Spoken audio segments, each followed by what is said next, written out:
السلام علیکم رحمۃ اللہ، کیسے ہیں آپ؟ امید کرتی ہوں آپ خیریت سے ہوں گے۔ آج ہم پارہ نمبر 13 کا رکوع نمبر 10 پڑھیں گے انشاءاللہ تعالی۔ شروع کرتے ہیں اللہ کے نام سے۔ اعوذ باللہ من الشیطان الرجیم، بسم اللہ الرحمن الرحیم۔ وَيَقُولُ الَّذِينَ كَفَرُوا لَوْلَا أُنزِلَ عَلَيْهِ آیَةٌ مِّن رَّبِّهِ۔ وَيَقُولُ الَّذِينَ كَفَرُوا، اور کہتے ہیں وہ جنہوں نے کفر کیا، یعنی مکہ کے جو اہل کفار ہیں وہ۔ لولا بامانی حلہ ہے، حلہ کا مطلب ہوتا ہے کیوں نہیں، کیوں نہ۔ انزلہ اتاری گئی، مجہول کا صیغہ ہے، علیہ اس پر یعنی محمد صلی اللہ علیہ وآلہ وسلم پر، آیۃ من ربہ کوئی نشانی اس کے رب کی طرف سے۔ نشانی سے مراد معجزات ہیں، جیسے گزشتہ انبیاء موسیٰ علیہ السلام کو، عیسیٰ علیہ السلام کو جو معجزات دیے گئے تھے، اس طرح کے معجزے نبی صلی اللہ علیہ وآلہ وسلم کو کیوں نہیں دیے گئے۔ قل کہہ دیجئے، ان اللہ بے شک اللہ تعالیٰ یضل من یشاء وہ گمراہ رہنے دیتا ہے جس کو وہ چاہتا ہے، وَيَهْدِي إِلَيْهِ مَنْ أَنَابَ اور وہ رہنمائی کرتا ہے اپنی طرف جو رجوع کرتا ہے۔ اللہ تعالیٰ کہہ رہے ہیں کہ اللہ تعالیٰ جس کو چاہتا ہے گمراہی میں رہنے دیتا ہے، یعنی اس کو یہ ساری نشانیاں کوئی فائدہ نہیں دیں گی، اور جس کو اللہ تعالیٰ چاہتا ہے اپنے دین کی طرف رہنمائی یا سیدھا راستہ اس کو دکھا دیتا ہے۔ اللہ اپنے سیدھے راستے کی طرف ہدایت کی توفیق ان لوگوں کو دیتا ہے جو حق کی تلاش کرتے ہیں، جو اللہ کی طرف رجوع کرتے ہیں، اور ان کے اندر وہ صفات ہیں جو اللہ تعالیٰ نے بیان کی ہیں۔ وہ اگلی آیت میں ہم پڑھیں گے کہ ان کی کیا صفات ہیں جو اللہ کی طرف رجوع کرنے والے ہیں، اور اللہ تعالیٰ ان کو ہدایت کی توفیق دیتا ہے۔ الذین آمنوا وتطمئن قلوبهم بذکر اللہ، الا بذکر اللہ تطمئن القلوب۔ الذین آمنوا وہ لوگ جو ایمان لائے، پہلی صفت ہے ایمان، یعنی ایمان میں پختہ ہیں، جن باتوں پر ایمان لانا ضروری ہے ان پر وہ پختہ ایمان رکھتے ہیں۔ وتطمئن قلوبهم اور اطمینان حاصل کرتے ہیں دل ان کے، بذکر اللہ اللہ کے ذکر کے ساتھ۔ اطمینان کا مطلب کیا ہے؟ اطمینان کا معنی آپ کے ذہن میں آتا ہے سکون، سکون کا معنی ہوتا ہے ٹھہراؤ۔ تو اطمینان اس کی شدت والی کیفیت ہے، یعنی بہت زیادہ سکون، بہت زیادہ ٹھہراؤ، بہت زیادہ مضبوطی، اس کو ہم کہیں گے اطمینان۔ اطمینان جو ہوتا ہے نا دو قسم کا ہوتا ہے، ایک ذہنی اطمینان ہوتا ہے اور ایک دل کا اطمینان، ایک قلبی اطمینان ہوتا ہے۔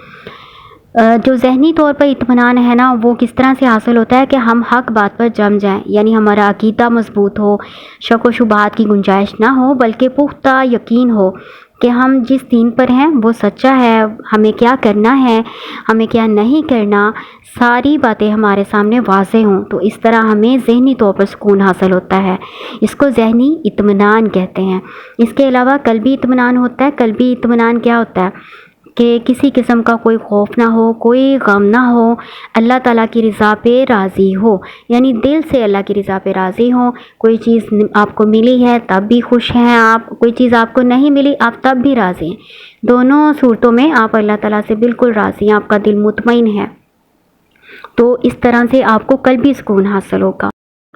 تو ایسی کیفیت جس میں انسان ذہنی اور قلبی اطمینان حاصل کر لے، اسے کسی قسم کا شک و شبہ نہ ہو، اس کے سامنے سارے راستے واضح ہوں، غمی اور خوشی کی کیفیات اس پر اثر انداز نہ ہوں، بلکہ وہ ایک ایسی مضبوط چٹان کی مانند ہو کہ اس پر کسی قسم کے حالات اثر انداز نہ ہوتے ہوں، وہ ہر حال میں اللہ تعالیٰ سے راضی ہو، تو اس کیفیت کو اطمینان کہا جاتا ہے، اور جس نفس میں یہ خوبیاں ہوتی ہیں اس کو نفس مطمئنہ کہا جائے گا۔ ذکر اللہ سے مراد اللہ تعالیٰ کی یاد ہے، یعنی اللہ تعالیٰ کی عبادت کرنا، اس کی اطاعت کرنا۔ نماز اللہ تعالیٰ کے ذکر کی افضل صورت ہے، پھر قرآن کی تلاوت ہے، ذکر و اذکار ہیں، تسبیحات ہیں، یہ ساری اللہ تعالیٰ کے ذکر کی مختلف صورتیں ہیں۔ اس سے مراد توحید بھی ہے، جس سے مشرکوں کے دل تنگ ہوتے ہیں، اور مسلمانوں کے دل جو اہل ایمان ہیں ان کے دل اس سے خوش ہوتے ہیں، اس میں اور زیادہ ایمان اور تقوی پیدا ہوتا ہے۔ پھر اللہ تعالیٰ بتا رہے ہیں کہ سن لو یا خبردار، حرف تنبیہ ہے، کسی کو متوجہ کرنے کے لیے استعمال ہوتا ہے۔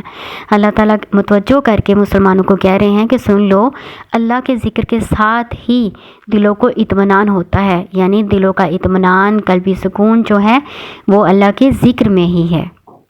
الذین آمنوا وعملوا الصالحات طوبی لہم وحسن مآب۔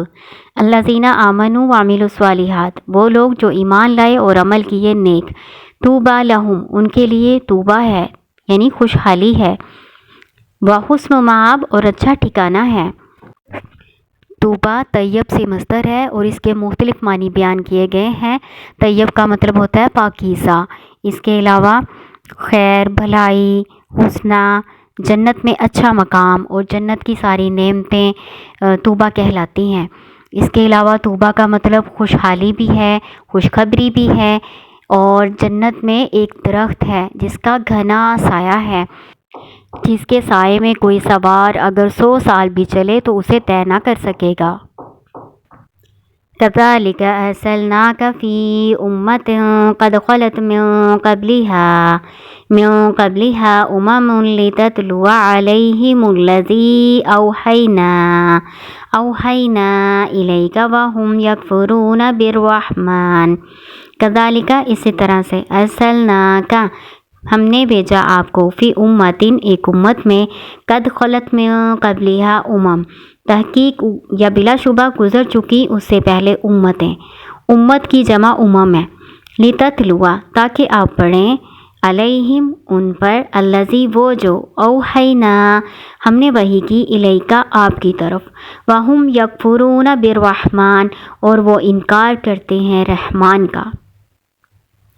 کل، کہہ دیجئے، ہوا ربی، وہ میرا رب ہے، لا الہ الا ہو، نہیں کوئی معبود سوائے اس کے، علیہ، اسی پر، توکلت، میں نے بھروسہ کیا، و الیہ متاب، اور اسی کی طرف میرا رجوع کرنا ہے۔ آیت کے پہلے حصے میں اللہ تعالیٰ بیان کر رہے ہیں کہ ہم نے آپ کو اس امت کی طرف یعنی کفار مکہ کی طرف نبی بنا کر بھیجا ہے، جیسے کہ آپ سے پہلے بہت سے انبیاء گزر چکے ہیں، ان کو بھی ان کی امتوں کی طرف نبی بنا کر، پیغمبر بنا کر بھیجا گیا، اور آپ ان کو وہ کچھ پڑھ کے سنا دیں جو ہم نے آپ کی طرف وحی کی ہے۔ لیکن یہ جو کافر ہیں یہ رحمان کا انکار کرتے ہیں۔ جو مشرکین مکہ تھے وہ رحمان کے لفظ سے واقف نہیں تھے اور نہ رحمان کو مانتے تھے، وہ صرف اللہ تعالیٰ کا نام، ذاتی نام اللہ جانتے تھے اور اسی نام سے اللہ کو پکارتے تھے۔ صلح حدیبیہ کے موقع پر بھی جب بسم اللہ الرحمن الرحیم کے الفاظ لکھے گئے تو انہوں نے کہا رحمان کون ہے، رحیم کون ہے، ہم تو ان کو نہیں جانتے، بلکہ صرف یہ لکھو کہ بسم اللہ، یعنی اللہ کے نام کے ساتھ۔ تو اللہ تعالیٰ بتا رہے ہیں کہ وہ لوگ جو کافر ہیں وہ رحمان کا انکار کرتے ہیں، آپ ان کو بتا دو کہ رحمان کون ہے۔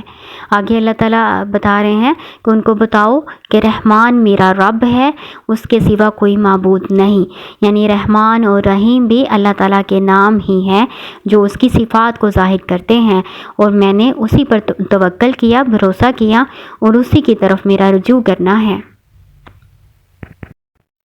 وَلَوْ أَنَّ قُرْآنًا سُيِّرَتْ بِهِ الْجِبَالُ، وَلَوْ أَنَّ، اور اگر، بے شک، قرآنًا، قرآن، سُيِّرَتْ، چلا دیے جاتے، بِهِ الْجِبَالُ، ساتھ اس کے پہاڑ، او قُطِّعَتْ بِهِ الْأَرْضُ، یا کاٹ دی جاتی ساتھ اس کی زمین، او کُلِّمَ بِهِ الْمَوْتَى، یا بلوا دیے جاتے ساتھ اس کے مردہ، بل اللہ الامر جمیعا، بلکہ اللہ تعالیٰ کے لیے ہیں تمام کام۔ قرآن ہر آسمانی کتاب کو کہتے ہیں، اس کا مطلب یہ ہے کہ اگر آسمانی کتابیں اس لیے نازل ہوتی ہیں کہ اس سے سن کر پہاڑ چلنے لگ جائیں یا زمین پھٹ جائے یا مردے بولنے لگ جائیں، تو پھر قرآن کے اندر تو یہ خصوصیت ان سے بھی زیادہ ہونی تھی، کیونکہ قرآن جو ہے یہ ساری کتابوں کی محافظ ہے اور بلاغت میں ان سب سے زیادہ ہے، اور اس سے مراد یہ بھی ہے کہ اگر یہ سارے معجزات کفار کو دکھا بھی دیے جائیں تو تب بھی وہ ایمان نہیں لائیں گے۔ پھر اللہ تعالیٰ کہہ رہے ہیں کہ تمام کاموں کا اختیار تو اللہ کے ہاتھ میں ہے، اللہ تعالیٰ جو چاہے معجزات عطا فرما دے۔ افلم ییأس الذین آمنوا ان لو یشاء اللہ لہدی الناس جمیعا، افلم، کیا پھر نہیں یہی اصل الذین آمنو، اطمینان ہوا ان لوگوں کو جو ایمان لائے ہیں، ان لو یشاء اللہ لہدی الناس جمیعا، کہ اگر اللہ چاہتا تو ضرور ہدایت دے دیتا سب لوگوں کو۔ ولا یزال الذین کفروا تصیبهم بما صنعوا قاریۃ او تحل قریبا من دارہم حتی یأتی وعد اللہ۔ ولا یزالو، اور ہمیشہ، لا یزالو کا اکٹھا ترجمہ کرتے ہیں یعنی ہمیشہ، الذین کفروا، وہ جنہوں نے کفر کیا، تصیبہم پہنچے گی ان کو، بما باوجہ اس کے جو، صنعوا انہوں نے کیا، قاریۃن کوئی آفت، قاریۃن کا مطلب ہوتا ہے کھڑکھڑانے والی، یعنی بہت زیادہ پریشان کر دینے والی آفت، او تحل قریبا، یا اترے گی قریب ہی، من دارہم ان کے گھر کے، یعنی مکہ کے قریب ہی کوئی آفت اترے گی، حتیٰ یہاں تک کہ یأتی وعد اللہ، آ جائے اللہ کا وعدہ۔ اللہ کے وعدے سے مراد کیا ہے کہ یا تو اسلام کو غلبہ ہو جائے یا اللہ کا وعدہ یعنی قیامت آ جائے۔ تو جب تک قیامت نہیں آ جاتی یا اللہ تعالیٰ کا وعدہ پورا نہیں ہو جاتا کہ اللہ تعالیٰ اسلام کو غلبہ عطا فرمائے گا، تو اس وقت تک کافروں پر کوئی نہ کوئی آفت اترتی ہی رہے گی۔ ان اللہ لا یخلف المیعاد، بے شک اللہ تعالیٰ نہیں خلاف کرتا اپنے وعدے کے۔